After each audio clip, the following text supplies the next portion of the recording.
you're going to look back and see how people actually thought you had so much potential to be just like Derek or a Derek person, and you literally from the very beginning were like a she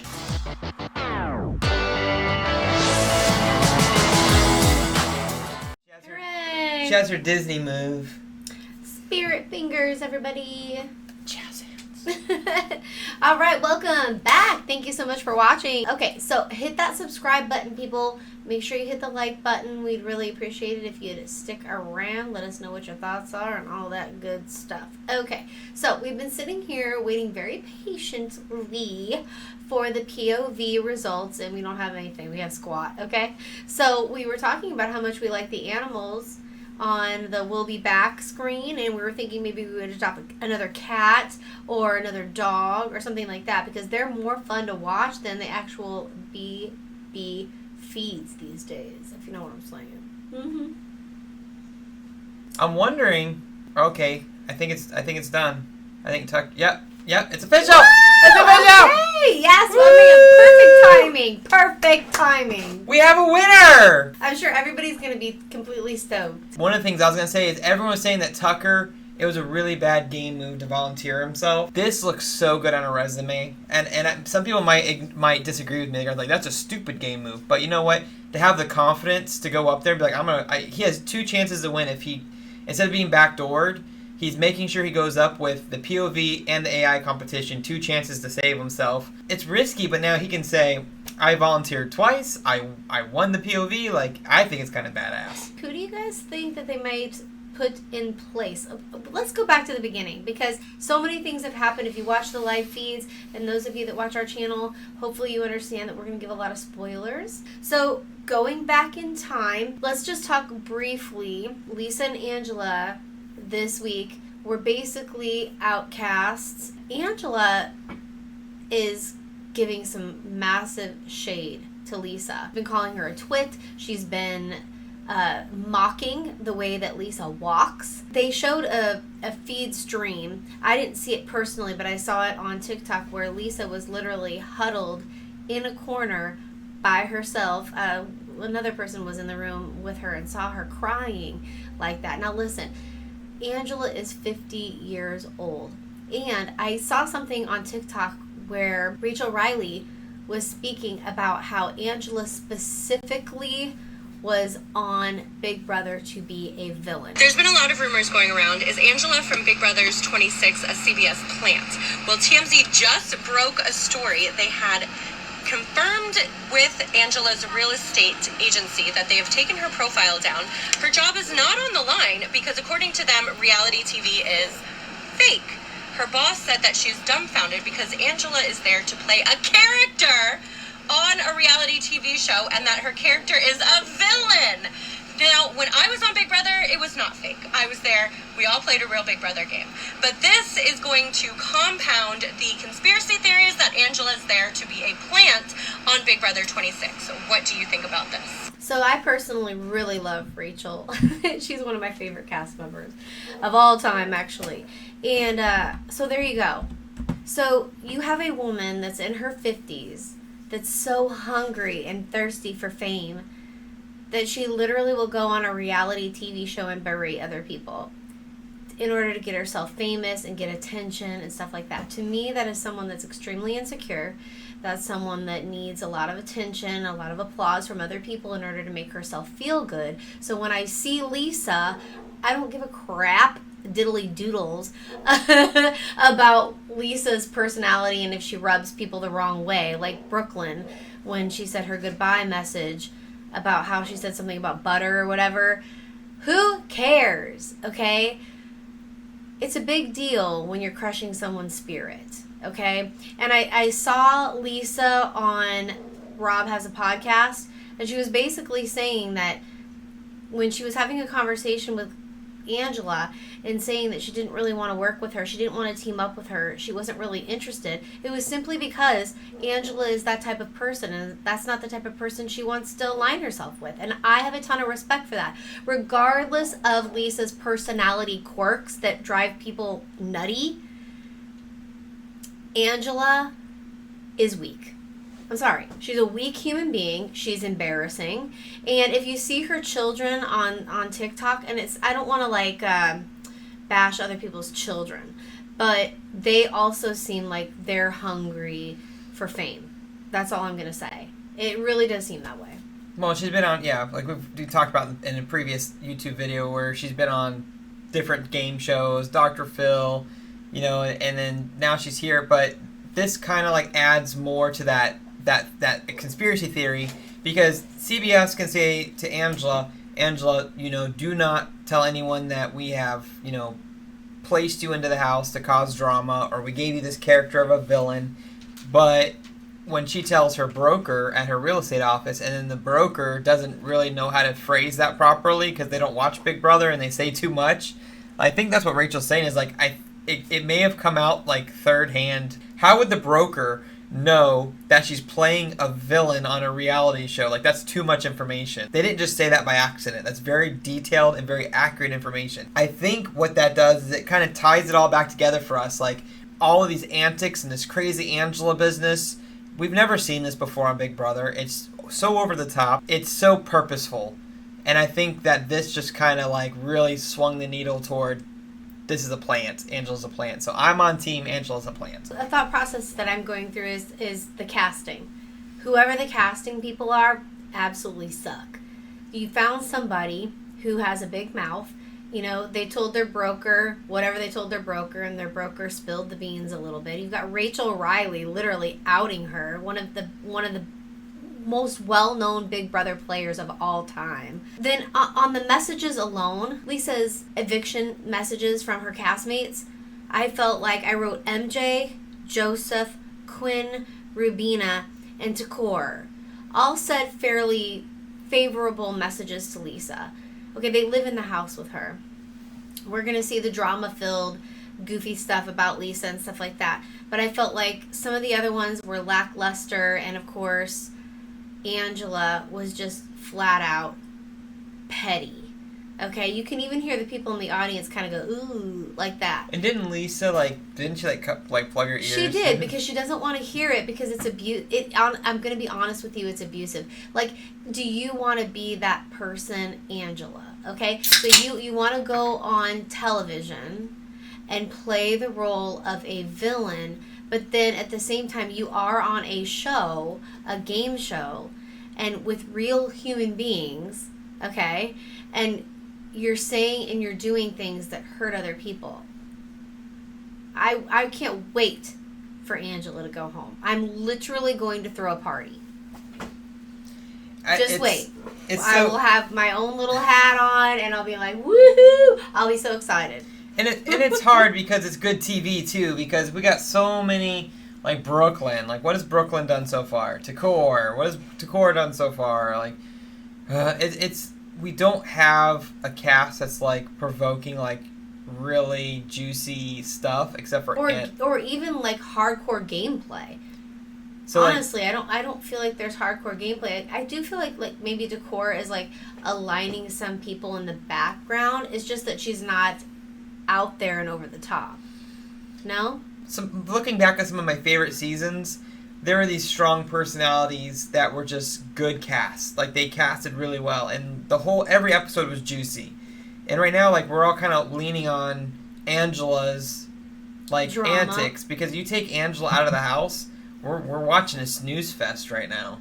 It really is a huge snooze fest. They're not even I see a lot of people on Twitter are like, oh my gosh, I love this cast, but I'm not seeing it, because even when they go to do nominations and evictions, they're not even doing last minute conspiring or conversations or pulling people aside, and they're just we already know what we're gonna do.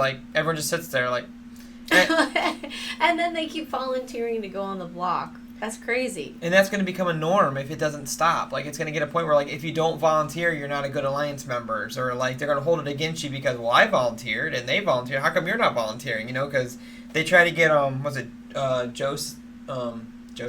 I saw one where they're asking him to be in... they were asking Joseph if he wanted to volunteer to go on the block. And he was like, no. I don't think so. No, dog. No, I do. No, not so much. And so everything went down between Angela, Quinn, and Takor. And it's just this is what Big Brother's becoming. There's nothing we can do about it. Angela and Quinn and Takor are supposed to kind of have like kind of a, not an alliance, but like they got each other's back kind of thing. And Angela sees Takor with some other house guests out at the hammock, and they just happen to be, from what I understand, all the people of color were together. And she said, "Ooh, we need to watch out for that group." I believe after watching it back, it was innocent. Like, she didn't mean anything weird about it. But in the culture we're in now, people always analyze everything. After the competition, she pulls Quinn to the side and was like, "What'd you do? What'd you say?" And he's like, "Oh, I just told Takor that she needs to check in with you because, we're supposed to be good, we're supposed to be friends, and you're suspecting something was happening." And she's like, "Why would you say that?" And then it cuts to Quinn in the diary room being like, "Oh yeah, I totally did that on purpose." I did love, like Quinn scored some points, because Dr. Will's my favorite player. That was a Dr. Will kind of move, like kind of planting some seeds, being a snake. Maybe we're going to see more of that in the future. I hope so. But as they're having that conversation, Takor enters. And, she's like, "What are you guys talking about?" And she's like, "Well, when I saw you guys all at the hammock, I just said, we got to be careful what's going on out there." And then Takor turns around and says, "Well, when you say something like that, when you see a bunch of people of color," and Angela's like, do not associate that with me. I did not say that." And from my perspective watching it, like, her reaction was genuine. Like, she was like, I guarantee you every house guest is terrified of having their name attached to something like racist or like minorities or like anything. So like, she immediately was like, I didn't do that. And then Takor goes, "I'm leaving," and she walks out of the room. So it's like, she kind of set off a bomb and then turned and walked away. Like, I wish Takor would understand that those types of allegations are terrifying for other house guests, because that could ruin their personal life. They can lose their jobs. People can like attack them when they come out of the house. Like, when you say stuff like that, you can't just throw it out there lightly. That's why Angela had such a strong reaction to it, in my opinion. Plant or not, that was a genuine reaction from her, saying, "I did not mean that." So when I'm saying this is, I didn't love that Takor did that. Like, that to me was not cool. But then when she came out of the room, she started talking to Cedric, and she was crying, and she was hysterical. Like, she was like, I am not racist. I did not mean that." And Cedric came over.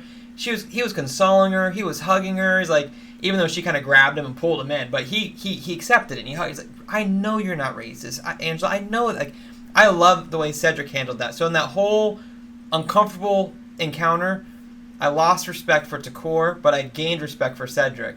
Just my observations. And I truly feel like Angela did not mean anything racist. So there is so many things going through my head right now that I'd like to add to that. The first thing that I want to add is back to what I was saying about Angela. In this day and age, I don't think it's wise to go on a TV show, especially Big Brother, if she even knew anything about Big Brother or watched the last 4 seasons in general. Why would you want to go on the show specifically as a villain and then get yourself tied up in a situation like that? Because she's already shown her unhinged, immature, abusive side. So you could literally be gaslit into that corner.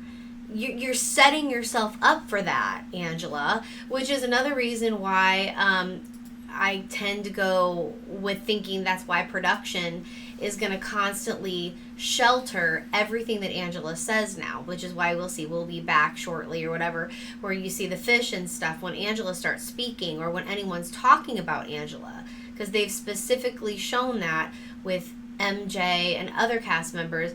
If they bring up Angela's name or if Angela's on the scene, they'll literally go straight to fish.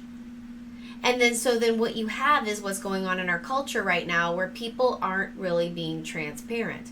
And one of the things that we've all loved about Big Brother is the fact that it's Big Brother. You watch it, you watch these people 24/7, and you get to see what they're doing at all times, at any time, 24 hours a day. But we don't get to see that anymore, and then you start getting confused. What really did happen? And then people start making up their own narratives, and then Angela is literally setting herself up to be worse than a villain. I don't like this setup this season at all, which is another reason why many other Big Brother fans and commentators are basically saying Big Brother is going to be over. Because Canada was over too. Why is that? Because we're not allowed to just be exactly who we are. Flaws and all. Whoever we are. And then you've got social media up there where people want to literally go online and destroy your life. I don't think the world, and I know we're going on a deep path here and we'll cut it from here, but I just don't think the world is set up anymore for the goodness that used to be what Big Brother truly was, and the pureness that Big Brother truly was. And that's sad, and that has to do with humanity.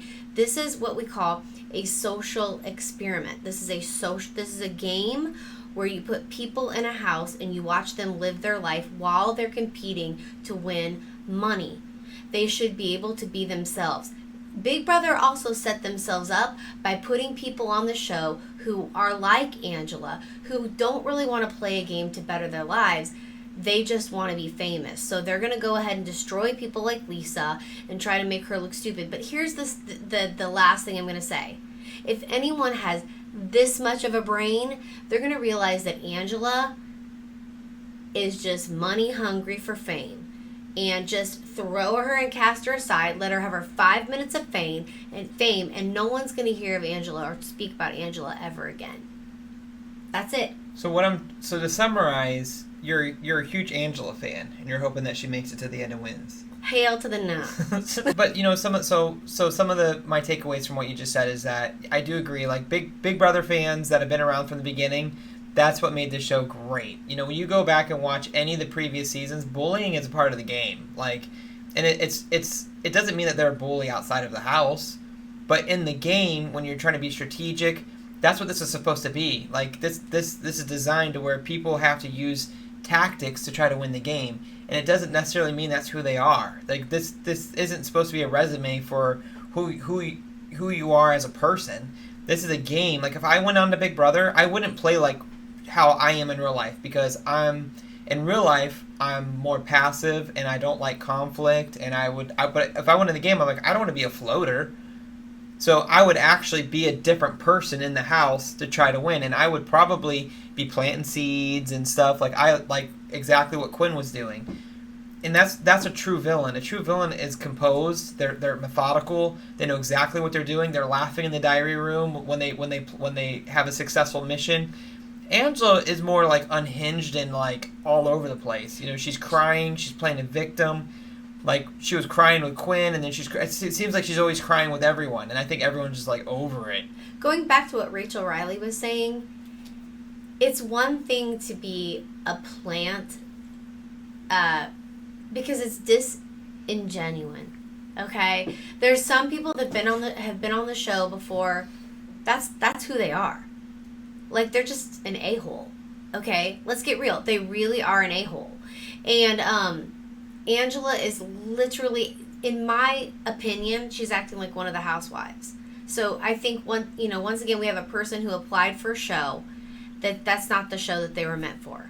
Maybe does she live in California? I don't know where she lives, but why don't you sign up for one of the Real Housewives, and you'd be perfect on that show. And she's in Utah. You'd be perfect. And apparently Utah has no Real Housewives of Utah. Okay, but maybe they need to come up with one. Why don't you call Andy on Bravo, and maybe he'll hire you, because you are nothing but a housewife, in my humble opinion. So let's not give Angela any more of our freaking time. If we're going to be talking about boomers, let's talk about Kenny. Let's move to Kenny. But Kenny and Angela, unfortunately, are my age. So yeah, Kenny has spent the week wanting to go home, saying if he wins the veto, he's not going to save himself. He said in a perfect week, he doesn't win and he gets sent home. Like, what's really hard is us fans, a lot of us have applied to Big Brother multiple times and have not been selected. And then you see someone like Kenny who did get selected, and you're just like, why is he taking up space in a house where this is so many people's like dream? Being in that house would be like everything to them, and then there's someone who got it and they're just not really appreciating it, and it just there's no positive ending here. From the very beginning, like, I wish they would have a backup plan where if in the first week or two someone starts talking about going home, they just swap them out. Just kick them out and bring in an alternate or something. I don't know. It's exhausting, and I can't stand listening to Kenny sit there and complain like that. It's like literally seeing somebody take their fingernails and scratch it on a chalkboard. Okay. And imagine his wife, because he talks about how his wife is a super fan. Like, And maybe that's grounds for some time out. like I would if I knew you were a super fan of Big Brother and I wasn't, but I got selected, I would be like, oh my gosh, I got to make her proud, you know? I mean, if this is his gameplay, because some people think that this is Kenny's gameplay, I'm not willing to bite on that. I think it's poor gameplay. And it's really sad because so many of us, and this is what Kenny's going to realize when he gets out of the house, and I don't know how he's going to feel. He might be like, well, thank goodness I'm out of this house. I can't stand some of these people. You're not going to like the people in BB. Did you ever really watch Big Brother? Did you not see the type of people that you're going to have to live with, especially when you're 52 years old? You're going to be living with 20-year-olds. They're all going to drive you crazy. Every single one of them, because they're literally in their 20s. They have no clue about life. Get with the program, dude. So anyways, when you leave the house, you're going to look back and see how people actually thought you had so much potential to be just like Derek or a Derek person, and you literally from the very beginning were like we both picked him as one of our favorites. Yes, I'm very much disappointed in Kenny. I say go home, dude. Listen, as annoying as Lisa could have been, I do think she had some tenacity. At least she wanted to be there, right?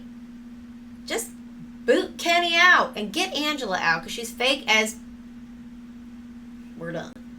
Okay.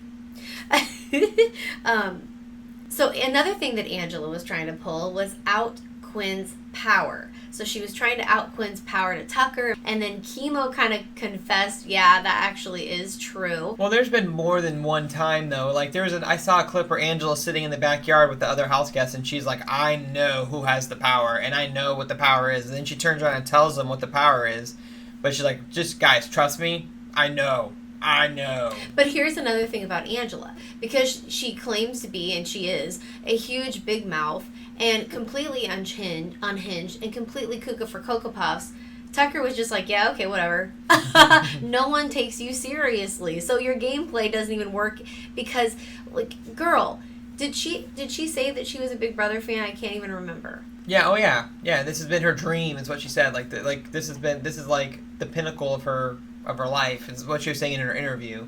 Well, she has been saying that when she tries to save herself from going on the block every single time she gets put up on the block by the new HOH. In all honesty, you don't really seem like you know anything about Big Brother, because when you act like a cuckoo cray-cray person, no one's going to believe you when you actually are telling them the truth. Well, and in talking about the power, I'm hoping that Big Brother evaluates like how they do it, because if you give power in week 1, there's a high chance it's not going to be used, because no one wants to ruffle feathers, no one wants to give anyone an excuse to target them. Power is way better at the halfway mark and on, because alliances have already formed, enemies have already formed, but like this again, they have until week 4 to use this extremely powerful thing, and I guarantee you neither one of them, unless something crazy happens with the veto, these powers are going to go to waste. And so they thought up these really cool powers, and they're just going to go in the garbage. Well, and that's the thing that I was thinking too, like, is it the longevity of the power? Because Mackenzie has told every HOH, including the new HOH, which we might as well just tell you who that is in case you don't know already, is Cedric. What? Yeah. Wow. Yeah, she's already told Cedric about her power, just like she told Chelsea. I think it's not totally cuckoo cray-cray for Mackenzie to go ahead and admit her power to the HOH, because they can use it. Mm-hmm. And it can save her. But I think the longevity of the power itself gives everyone, if you're like Mackenzie and you do tell the HOH, if they want to utilize it, they can. If they want to out it, they can. The only thing is they can't seem to figure out, which I also think is, do you think that's dumb? That they can't figure out that it truly is Quinn, because they were totally hell-bent on the fact that it was Lisa, and it wasn't. Well, I think they'll know it's Quinn, because now they'll start, well, maybe Angela knew what she was talking about. Mm-hmm. Wouldn't it be cool if they gave a power, but there was a consequence if you didn't use the power? So, like, by week 4, if you don't use this power, you have a punishment. So, like it forces them to use it. I don't know. Well, maybe Sean should be a part of production. Sign me up. I just hate that I hate that there's two amazing powers and like no one schemed or used it for any strategic reason at all. It doesn't even seem like they're really playing the game in a lot of ways. Maybe Quinn is, I'm not sure, but... Yeah, because check this out. Okay. So just now, on the live feeds, you can hear Tucker in the background telling Rubina that he wants to play in the AI arena and he might do something crazy with the veto because everyone is playing too safe. So, like, he's trying to, like, get this house, like, he's trying to shuffle the deck and get things going. It's sad when he has to volunteer to be on the block and then not use the veto just so he can try to get some ruffled feathers and get some things going. But, I mean, that could really backfire. It's really tough because I did see there was a former cast member, I think she was on Taylor's season. She was basically saying, which I'm pretty sure we all understand this and we know this by now, it's like a no-brainer, but, like, that production tells them to say things, they tell them to do things. We know that happens in the diary room. I mean, that's a no-brainer, you can tell.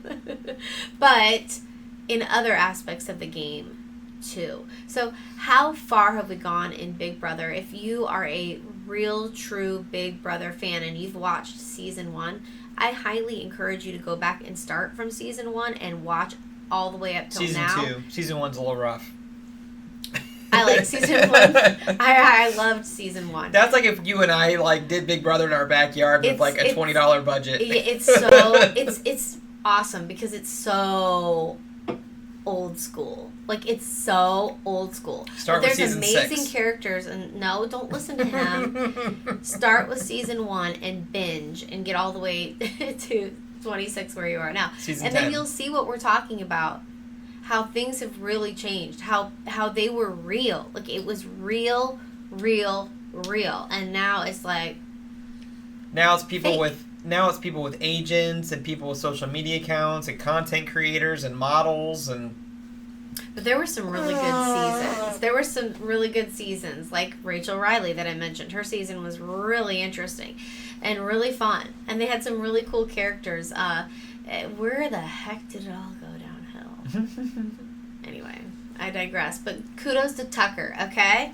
I did want to say that Tucker is a really interesting guy because Leah has been doing what I didn't realize, but maybe she really is a man-eater. She's been flirting with Quinn. She's been flirting with Cam. She's been flirting with Tucker. And Tucker is not interested, which I think is really fascinating. I think Cam is interested, and Quinn's kind of like, whatever. So we'll have to see where things go with Leah. She's about ready to find herself on the block here pretty soon. What do you think? I think something crazy might happen this week. Because we got to kind of play this out in our head. If Tucker takes himself down, the replacement nominee is going to be... Oh my gosh. Mackenzie? Michaela? You really think it's going to be Mackenzie? Okay, I got her name right? Yeah. My brain's like not wanting to remember names. That sucks for me. I think it's going to be Leah or Mackenzie. Yeah. Now, they know Mackenzie has the power. So the only reason why they would put Mackenzie up is to flush out the power and then turn around and put up Leah after the power is used. The real question is, how many times are they going to use Angela as a bullet shield before they finally send her home? Because they're going to keep doing it. Next thing you know, Angela's going to be in the jury house. I will say, I do like the fact that they actually are using Angela as a bullet shield. I think that people need to do things like that in the Big Brother game. I think you need to use the person that's the most unhinged, cuckoo cray-cray, and keep them as long as you can. But let's talk about Evil Dick for a second. Well, and then he won. Yeah, that's true. Or Josh. If Angela wins this game, I like Josh, actually, to be honest with you. I know he was one of those people that drove everybody cuckoo crazy. I think that Josh is one of those people that you love to love or you love to hate, okay? But I don't think anyone loves Angela. And I think Evil Dick is the same way.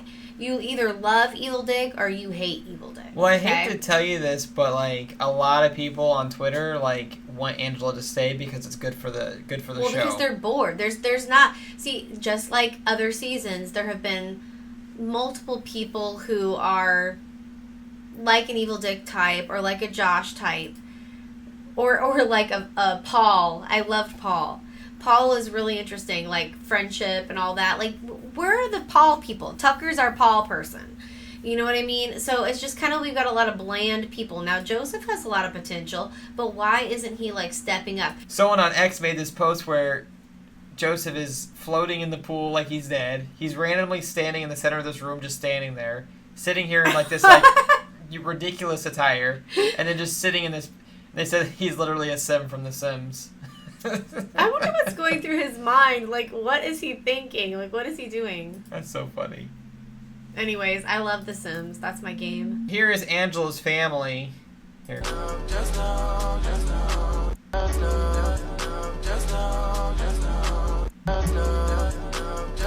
So what are they doing? I think they have Like, L's. they're doing whatever, or that he's a loser? I think it's loser. But do you see how tacky that is? That's tacky because, in my humble opinion, I don't think Matt has done anything that, since he's left the Big Brother house, to bash Angela. I feel like he's been a good sport about the whole thing. But what's really funny is, and I'm trying to find it, is that Matt has gone hardcore on his Instagram, social media, TikTok, whatever, since he's left the house. Like, this is all since he left the house. What's he doing right there? He's just Party. drinking and partying and dancing with people. He's probably going to get a ton of girls, so Matt's not crying over that, Angela. Sorry. But there's a really funny video, and I don't know if I'll be able to find it or not, but they have him in the house. They have him in the house, like, literally saying that he would never be that guy who goes on social media and, like, takes his shirt off and dances. And they said as soon as he leaves the house, and he's dancing with his shirt off. Wow. Well, you know how fame can change you like that. Show everybody how Angela's making fun of Lisa and how tacky that is. Where was that I at? didn't see it. Where she's making fun of how she walks. That way you guys get an idea of what I'm trying to say here if you didn't see it yourself.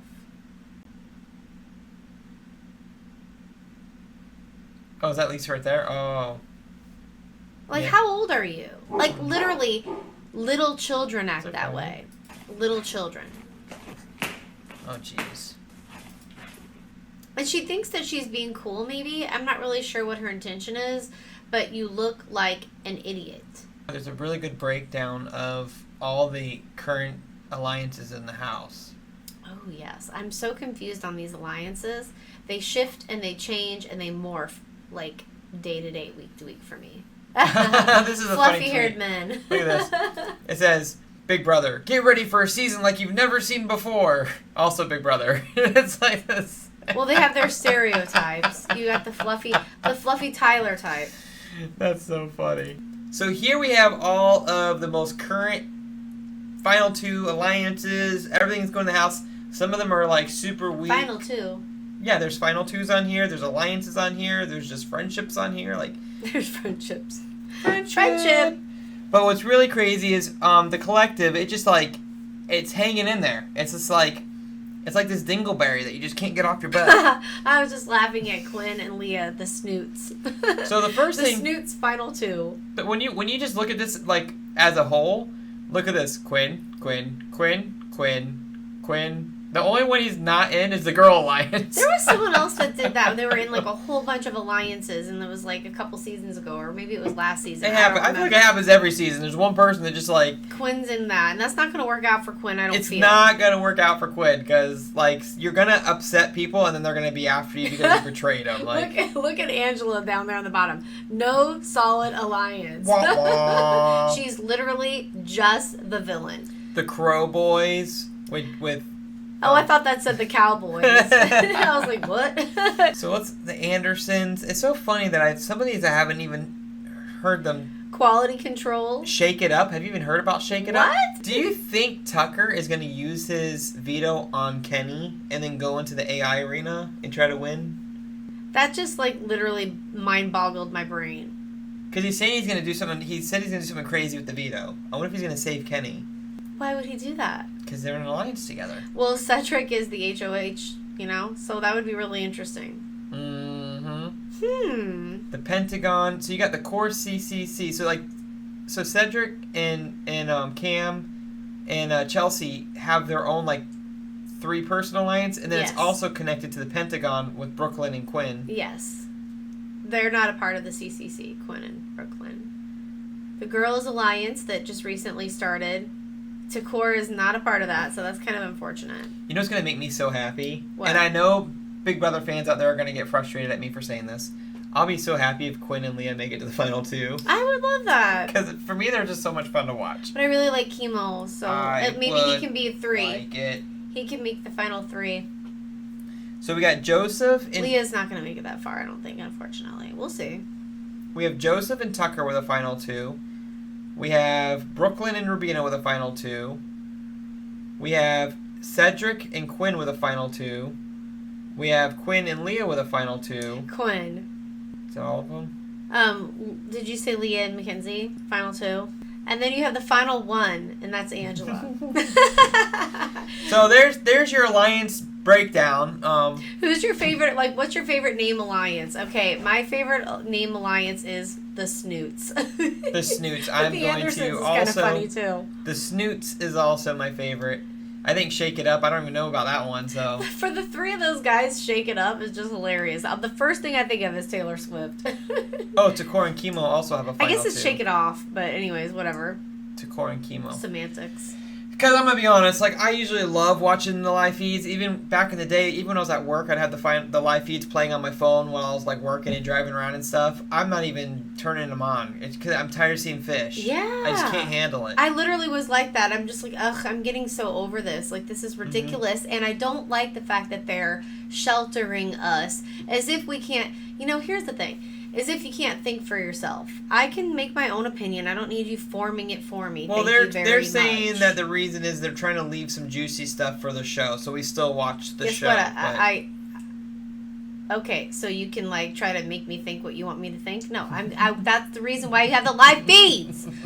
Ugh. Anyways, everyone, let me know what you think about all of this. So we're definitely gonna be back tomorrow night, making a video, going, oh my god, can you believe that just happened? Or maybe Kenny gets voted out and it's boring. We'll find out. We're supposed to have a great, big, massive storm coming our way here in We're Florida. in Florida, and we are like, if you look at the tropical storm that's hooking around and hitting Florida, that's where we live. So Yeah. It's gonna be nuts tomorrow. It's a hurricane party. If we have power, we'll be watching Big Brother and making a video. That's right, because we won't be able to go outside and do anything else. So, until next time, and there will be a next time. That's by Def Leppard, yeah. So we're going to say, pour some sugar on your favorite house guest. Who's your favorite house guest? My favorite house guest this week is...